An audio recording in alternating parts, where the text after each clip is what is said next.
উত্তর চব্বিশ পরগনা জেলার আগরপাড়ায় আজ ঘুরিয়ে দেখাবো গিরিবালা ঠাকুরবাটি। আর এই সুন্দর রাধাকৃষ্ণ জিউয়ের মন্দিরের সাথে কিভাবে রানী রাসমণির যোগাযোগ সূত্র রয়েছে সেই ঘটনাও তোমাদের বলবো।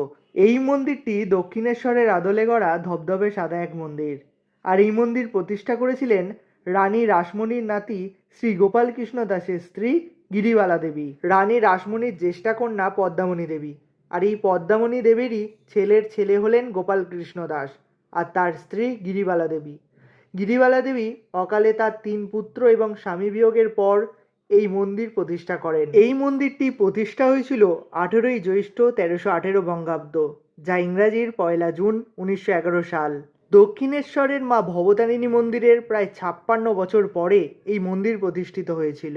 মূল মন্দিরের সামনেই রয়েছে সুন্দর একটি বড় নাট মন্দির, যেখানে ভগবানের নাম কীর্তন হয়।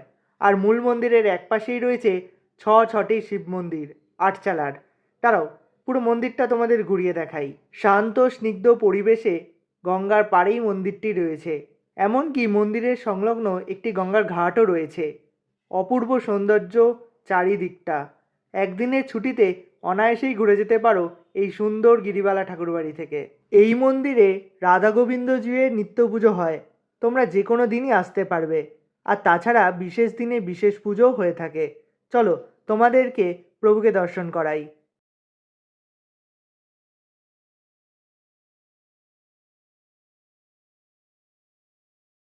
চলো এবার মন্দিরের একপাশে যে 6টি আটচালার শিব মন্দির রয়েছে সেই শিব মন্দিরগুলো দর্শন করাই। আরও একটা বিষয়, প্রত্যেক শিব মন্দিরের দরজার মাথার উপর লক্ষ্য করলে দেখতে পাবে সুন্দর শিল্প।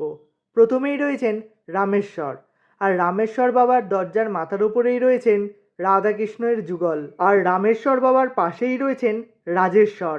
রাজেশ্বর বাবার পাশেই রয়েছেন আবার গোপেশ্বর। ও, এই 3টে শিব মন্দির একসাথে। তারপর মাঝখানে গঙ্গার ঘাটে যাবার রাস্তা। তারপরে আবার 3টে শিব মন্দির। চলো 4 নম্বর শিব মন্দিরটা তোমাদের দেখাই। 4 নম্বরে রয়েছেন তারকেশ্বর। আর তারকেশ্বর বাবার পাশেই রয়েছেন ভুবনেশ্বর। আর ভুবনেশ্বর বাবার পাশেই রয়েছেন গিরিশ্বর। এই 6টি শিব মন্দির দেখার পর একটু গঙ্গার ঘাটেও গিয়েছিলাম।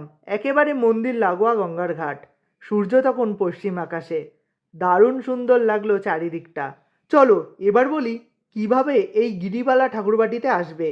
শিয়ালদাহ থেকে শিয়ালদাহ, রানাঘাট অথবা শান্তিপুর অথবা নৈহাটি লোকাল ধরে চলে আসো আগরপাড়া।